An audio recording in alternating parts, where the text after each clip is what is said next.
नमस्कार दोस्तों, आपका स्वागत है आपके अपने YouTube चैनल अद्भुत ज्ञान गंगा पर। आज हम बात करेंगे उन बातों के बारे में जो बुद्धिमान लोग कभी किसी को नहीं बताते। धीरे बोलो, कोई सुन ना ले। ये बात कभी ना कभी हम सबके कानों में पड़ी होगी। यही बात हमारे मुंह से भी निकली होगी। लेकिन सोचने की बात यह है कि यह वाक्य कब कब हमारे मुंह से निकलता है और कब कब हमारे कानों में पड़ता है। ऐसे कम ही गुप्त राज होते हैं जो हम दूसरों के कानों में नहीं पड़ने देना चाहते। अक्सर परिवार में अशांति का कारण, अपने बहुत से दुखों का कारण हम स्वयं ही होते हैं, भले ही हम इस बात को देख पाएं या ना देख पाएं, परंतु ये सत्य है। क्योंकि जाने अनजाने मूर्खतावश हम खुद ही अपनी वह बातें दूसरों को बता देते हैं जो हमें कभी नहीं बतानी चाहिए, और वही बातें जो जाने अनजाने में हमने किसी दूसरे के सामने बता दी थी, और वही बातें हमारे लिए दुख का कारण बन जाती हैं, वही हमारे झगड़े का कारण बन जाती हैं, और फिर बाद में हमें पछतावा होता है कि मुझे यह बात किसी को नहीं बतानी चाहिए थी, मुझसे ही गलती हुई कि मैंने जाने अनजाने में ये बात सभी को बता दी। इसलिए आज की जो कहानी हम आपको बताने वाले हैं, उसे सुनने के बाद आपको 7 ऐसी बातें पता चलेंगी जो आपको कभी भी किसी को नहीं बतानी चाहिए। ये वो बातें हैं जो आपको किसी को नहीं बतानी चाहिए। क्यों नहीं बतानी चाहिए, इसके पीछे का तर्क भी हम आपको देंगे। एक समय की बात है, एक नगर में रिंकू नाम का एक युवक रहता था। वह बहुत गरीब था। उसके पास कोई पैसा या धन दौलत नहीं थी। उसको 2 वक्त की दाल रोटी भी बड़ी मुश्किल से नसीब होती थी। किसी काम की तलाश में दिन रात खोज करने पर भी उसे कोई काम नहीं मिल रहा था। फिर एक दिन उसने अपनी पत्नी के सामने अपनी सारी समस्या बताई। उसने अपनी पत्नी को कहा कि मैं जिस जगह भी काम मांगने के लिए जाता हूँ, वहाँ पर हर कोई मुझे ये कहकर काम नहीं देता कि हमारे यहाँ काम की ज़रूरत नहीं है। मैं काम की तलाश कर करके थक चुका हूँ। मुझे समझ नहीं आता कि मैं तुम लोगों का पेट कैसे भरूंगा, अपने बच्चों को कैसे पालूंगा। अब यही चिंता मुझे दिन रात खाए जा रही है। यह सुनकर उसकी पत्नी ने कुछ सोचकर कहा कि तुम एक आदमी के पास एक ही बार काम मांगने के लिए जाते हो, और जब वह तुम्हें काम नहीं देता तो तुम दोबारा उस आदमी के पास जाते तक नहीं हो। अगर तुम्हें उनसे काम लेना है तो तुम्हें अपनी मजबूरी बतानी होगी, और तुम्हें उनसे हमदर्दी हासिल करनी होगी, अपनी गरीबी दिखानी होगी, ताकि वह लोग तुम्हारी मजबूरी समझकर तुम्हें काम पर रख लें। इसलिए शर्म मत करो, उन्हें अपनी मजबूरी बताओ, अपनी गरीबी बताओ, और इसी उपाय से तुम काम पा सकते हो। उस युवक के मस्तिष्क में ये बात बैठ गई, और अगले दिन काम मांगने के लिए उसके पास जा पहुंचा, जहां पर वह पिछले दिन काम मांगने के लिए गया था। लेकिन इस बार उसने हाथ जोड़कर उससे प्रार्थना की और कहा कि वह बहुत गरीब है और उसे काम की बहुत आवश्यकता है। वह उसे जो कुछ भी काम देंगे वह उसमें संतुष्ट हो जाएगा, पर कृपया करके मुझे अपने यहाँ काम पर रख लें। उसकी हालत देखकर उस व्यक्ति ने उसे अपने यहाँ काम पर रख लिया। वह रोज वहाँ पर काम पर जाने लगा। अंदर ही अंदर खुश तो था कि उसे काम तो मिला है, लेकिन उसे वेतन दूसरों से कम मिलता था। वही काम जो दूसरे लोग कर रहे थे, उन्हें ज़्यादा वेतन मिल रहा था और इसे कम वेतन मिल रहा था। जब इस बारे में रिंकू ने सेठ से कहा तो सेठ ने कहा कि तुम्हें काम की ज़रूरत थी, मैंने तुम्हें काम दिया। मेरा धन्यवाद करने की बजाय तुम शिकायत कर रहे हो। ये बात सुनकर रिंकू वहीं पर चुप हो गया। बात कहीं ना कहीं सत्य थी। सेठ ने तो उसे उसकी मजबूरी के हिसाब से काम दिया था और इसलिए वह उसे अपने अनुसार ही वेतन देता था। लेकिन धीरे धीरे उसने ये बात अपने सगे संबंधियों और दोस्तों को भी बताना शुरू कर दी कि उसका सेठ कैसा आदमी है और उसे कितना वेतन देता है। समय बीतता रहा और रिंकू पूरी तरह लगन के साथ अपना काम करता रहा। लेकिन अब परिस्थितियां बदलने लगी थी। सेठ रिंकू से दूसरे लोगों से ज्यादा काम लेता था और उनसे कम वेतन उसे देता था। ये बात रिंकू के मन को बहुत खलती थी कि वह दूसरों से ज्यादा मेहनत कर रहा है और उनसे कम वेतन पा रहा है। इससे उसके आत्मसम्मान को बहुत गहरी चोट पहुंची। अब धीरे धीरे उसका मन अपने काम से हटने लगा। उसका मन काम में लगता ही नहीं था। जाहिर सी बात है कि ऐसी जगह किसका मन लगेगा जहां आदमी को अपने आत्मसम्मान के लिए समझौता करना पड़े। इसलिए जल्दी ही उसने अपना काम छोड़ दिया और वह घर पर आकर खाली बैठ गया। अब उसके पास घर का खर्च चलाने के लिए भी पैसे नहीं बचे थे। इसलिए उसने अपने सगे संबंधियों और अपने दोस्तों से सहायता मांगनी शुरू कर दी। लेकिन उसके दोस्त उसके सामने तो उसे दया का पात्र समझते थे, उसे दिलासा देते थे, लेकिन पीछे से उसका मजाक उड़ाते थे। वह कहते कि कितना बेवकूफ़ है, सेठ ने इतना काम लिया और बेचारे को पैसे भी नहीं दिए। अरे अगर हम इसको पैसे दे भी दें तो ये कल हमारा भी पैसा वापस नहीं कर पाएगा। इसकी ऐसी हालत है, काम तो इसके पास कुछ है ही नहीं, पैसा कहाँ से ला कर देगा। इसी वजह से रिंकू की हालत दिन ब दिन खराब होती जा रही थी। अब वह दिन रात तनाव में रहने लगा। वही दोस्त, वही सगे संबंधी जो उसके अपने होने का दिखावा करते थे, उसे दया का पात्र समझते थे, उन्हें उसके ऊपर तरस आ रहा था। सब लोग आकर उसे ज्ञान तो बहुत देते थे, लेकिन कोई सहायता नहीं करता था। अक्सर ऐसा ही होता है, ज्ञान देने वाले तो बहुत मिल जाते हैं, लेकिन मदद करने वाले, उंगली पकड़कर, हाथ पकड़कर आगे चलाने वाले कितने लोग मिलते हैं। एक दिन उसे पता चला कि पड़ोस के गांव में एक महात्मा आए हुए हैं जो बहुत ही ज्ञानी हैं। रिंकू इतना तनाव में था कि उसे कोई रास्ता नजर ही नहीं आ रहा था। इसलिए जाने अनजाने उन महात्मा के पास पहुंच जाता है। वह वहां पहुंचकर सीधे उनके पैरों में गिरकर रोने लग जाता है। वह रोते रोते उन्हें अपनी सारी परिस्थिति बताता है। वह उन्हें बताता है कि किस तरह उसके सेठ ने उसका फायदा उठाया और उसके सगे संबंधी उसके साथ कैसा व्यवहार रखते हैं।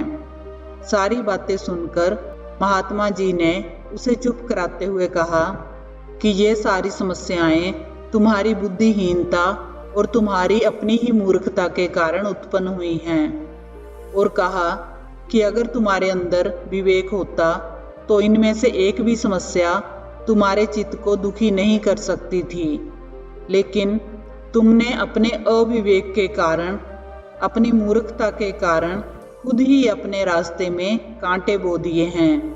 आज मैं तुम्हें 7 बातें बता रहा हूँ जो भूल कर भी किसी को मत बताना, और इन बातों का अनुसरण करते हुए तुम बाहर से मिलने वाले दुखों को तो दूर कर ही सकते हो जो बेवजह दुनिया की वजह से तुम्हारे अंदर पनपते हैं। पहली बात जो किसी को नहीं बतानी चाहिए वह है अपनी मजबूरी। अपनी मजबूरी का दिखावा करके दूसरों का दया पात्र बनकर उनकी सहायता लेने की गलती कभी मत करना। हो सकता है कि आज वह तुम्हारी मजबूरी देखकर तुम्हारी सहायता कर भी दें, लेकिन कल वह तुम्हारा फायदा उठाने से भी नहीं चूकेगा। और अगर फायदा भी नहीं उठाया तो दूसरों के सामने तुम्हारा मजाक बनाने में वह आदमी कभी नहीं चूकेगा। इसलिए कभी भी अपनी मजबूरी का दिखावा मत करो। अगर घर में 2 रोटी है, सूखी रोटी है, तो वही खाकर सो जाओ, लेकिन दूसरों को इसके बारे में भनक तक नहीं लगनी चाहिए। जरा आप खुद सोचो, एक इंसान का मजबूरी बताने का क्या प्रयोजन होता है? वह या तो दूसरों से सहानुभूति हासिल करना चाहता है या उनसे कोई आर्थिक मदद चाहता है। लेकिन अगर दोनों ही परिस्थितियों में आप देखें तो दूसरा आदमी आपका फ़ायदा उठाने से नहीं चूकेगा, और अगर वह फ़ायदा नहीं भी उठाएगा तो अपनी नज़र में तो वह आपको मूर्ख ही समझेगा, बेवकूफ़ समझेगा, और दूसरों के सामने आपका मजाक तो ज़रूर बनाएगा। इसलिए अपनी मजबूरी के बारे में कभी किसी को मत बताना। दूसरी बात जो किसी को भी नहीं बतानी चाहिए वह है अपनी अतीत की गलतियाँ और भविष्य की रणनीतियाँ। जरा सोचो कि अगर हम अपने अतीत की गलतियाँ किसी दूसरे को बताते हैं तो उसका क्या प्रभाव होगा। जाहिर है वह गलतियाँ ठीक तो नहीं की जा सकती, तो उन्हें बताने का क्या प्रयोजन रह जाता है। आप अपने अंधेरे पक्ष को खुद दुनिया के सामने बता रहे हो, खुद अपनी गलतियां दूसरों के सामने बता रहे हो। इससे उस आदमी की नज़र में आपका एक चरित्र घटित हो जाएगा और वह भविष्य में हमेशा आपको उसी नज़रिए से देखेगा। इसलिए किसी भी आदमी की नज़र में अपना चरित्र घटित मत होने दो। जरा सोचो कि आप व्यर्थ में ही अपने भविष्य की रणनीतियाँ दूसरों के सामने बताने जा रहे हो, जो आपके काम का हिस्सा ही नहीं है। उनके सामने अपनी भविष्य की रणनीतियाँ, अपनी डींगे हाँकने का क्या फ़ायदा?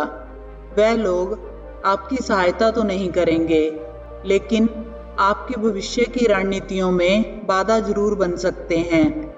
आप खुद अपने विवेक का इस्तेमाल करिए और सोचिए कि आपके साथ भी ऐसा हुआ है कि आपने अपनी भविष्य की रणनीति किसी को बताई हो और वह कामयाब ही ना हुई हो। जरूर हुआ होगा, जरा गौर से सोचिए।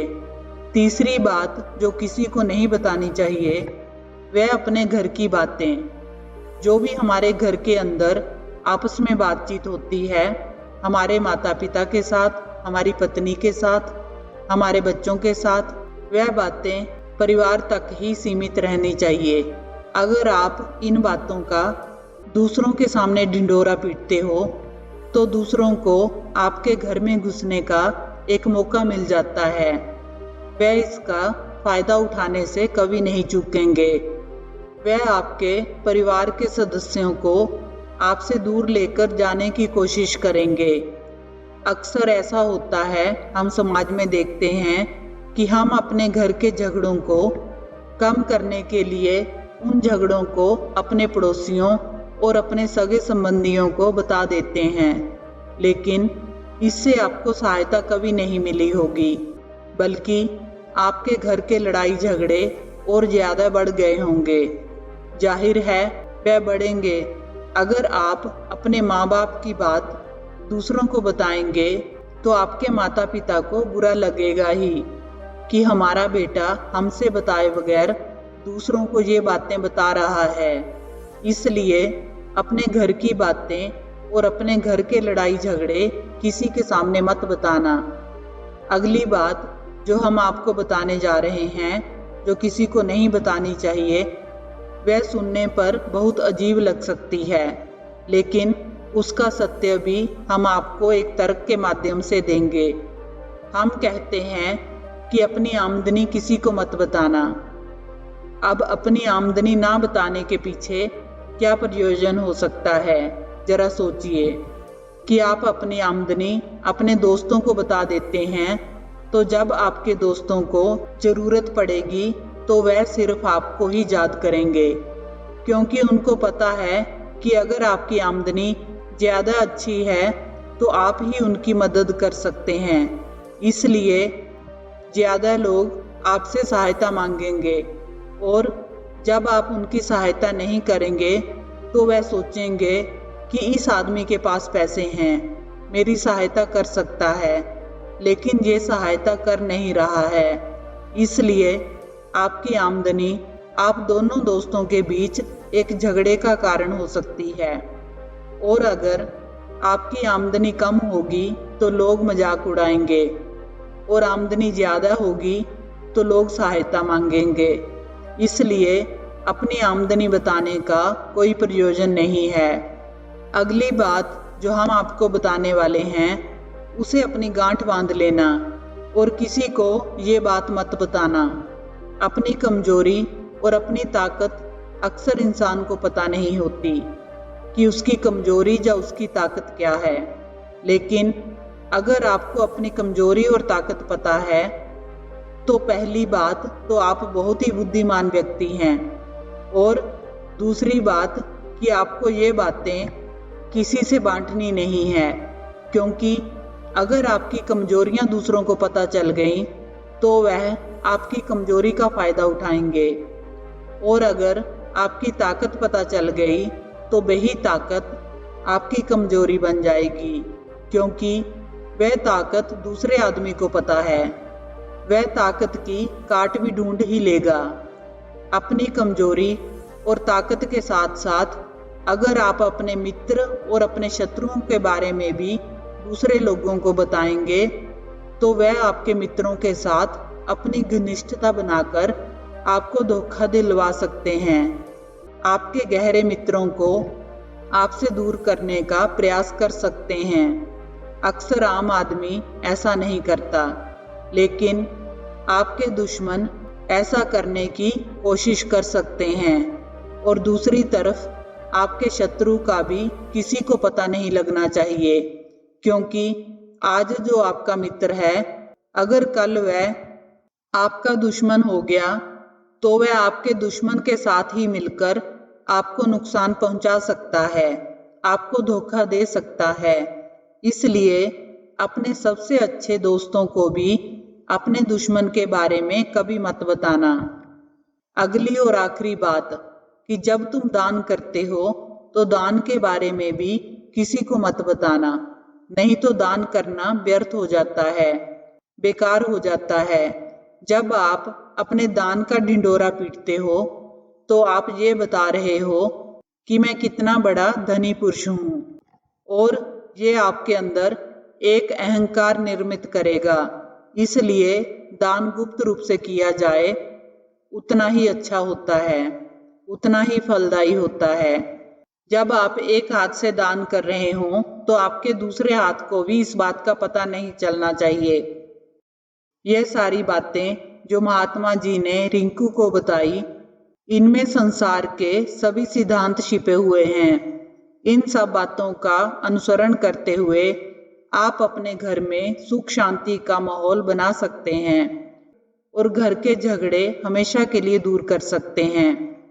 अगर आप इन बातों के बारे में अपने विवेक से भी सोचेंगे तो आपको ये बातें सच मालूम पड़ेंगी, और हमारा कहानी सुनाने का मकसद यही है कि आपका विवेक जागृत हो। आप खुद उन बातों के बारे में सोचें जो हम आपको बता रहे हैं, और अगर हम गलत हैं तो आप कमेंट सेक्शन में वह बात जरूर बताएं जिस पर हम गलत हैं। और इनके अलावा भी अगर आप कुछ जानते हैं तो उन बातों को भी कमेंट सेक्शन में जरूर डालें। आपको ये कहानी अच्छी लगी हो तो वीडियो को लाइक करें, चैनल को सब्सक्राइब करें। कहानी को अंत तक सुनने के लिए आपका धन्यवाद।